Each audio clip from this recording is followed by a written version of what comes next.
জুলাই গণ অভ্যুত্থানের বর্ষপূর্তিতে ফ্যাসিস্ট পলায়নের ক্ষণ পালন করেছে ছাত্র জনতা। ৩৬ জুলাই উদযাপন অনুষ্ঠানে প্রতীকী গ্যাস বেলুনের হেলিকপ্টার ওড়ানোর মাধ্যমে তারা এই অনুষ্ঠান পালন করে। এছাড়াও দিনব্যাপী ছিল নানা সাংস্কৃতিক আয়োজন। আগতরা জানান, বিচার সংস্কার ও অধিকারের বিষয়ে তারা এখনও আপোষহীন। আরও জানাচ্ছেন শফিকুল ইসলাম।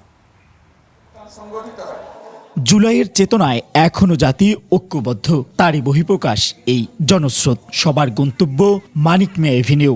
৩৬ জুলাই উদযাপন। শেখ হাসিনা পলাতক, শেখ হাসিনা খুনি, এ দেশ থেকে পালায় গেছে, সেই আনন্দে আমরা উদযাপন করতে যাচ্ছি। একটা স্বৈরা শাসনের পর নতুন করে যে স্বাধীনতার স্বাদ লাভ করছি, সেটা উদযাপন করার জন্য এখানে আসছি। গণঅভ্যুত্থানের প্রত্যাশা কতটা পূরণ হলো, সেই প্রশ্নে নানা মত তুলে ধরেন ছাত্র জনতা। আমরা যে উদ্দেশ্য নিয়ে বাংলাদেশ দ্বিতীয়বার স্বাধীন করছি, সেই জায়গা এখনো পূরণ হয় নাই।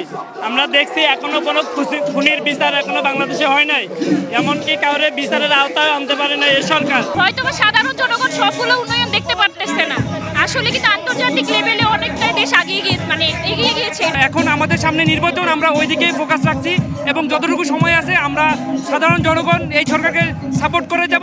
গত বছর এই দিনে পালিয়ে গিয়েছিল ফ্যাসিস্ট সরকার শেখ হাসিনা। সে সময়কে তুলে ধরতে দুপুরে অনুষ্ঠানে প্রতীকী গ্যাস বেলুনের হেলিকপ্টার ওড়ানো হয়। এ সময় অনুষ্ঠান স্থলে গ্যাস বেলুন বিস্ফোরণ হয়ে আহত হন বেশ কয়েকজন।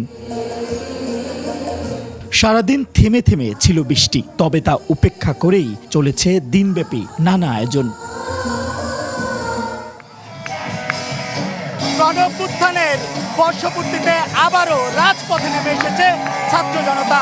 তবে এবার কোনো দাবি আদায়ের লক্ষ্যে নয়, ৩৬শে জুলাই উদযাপনের জন্য। সেই সঙ্গে তারা জানান দিচ্ছেন অধিকার, সংস্কার এবং বিচারের প্রশ্নে তারা এখনো আপোষহীন, এখনো সোচ্চার। শফিকুল ইসলাম, ২১শে টেলিভিশন, ঢাকা।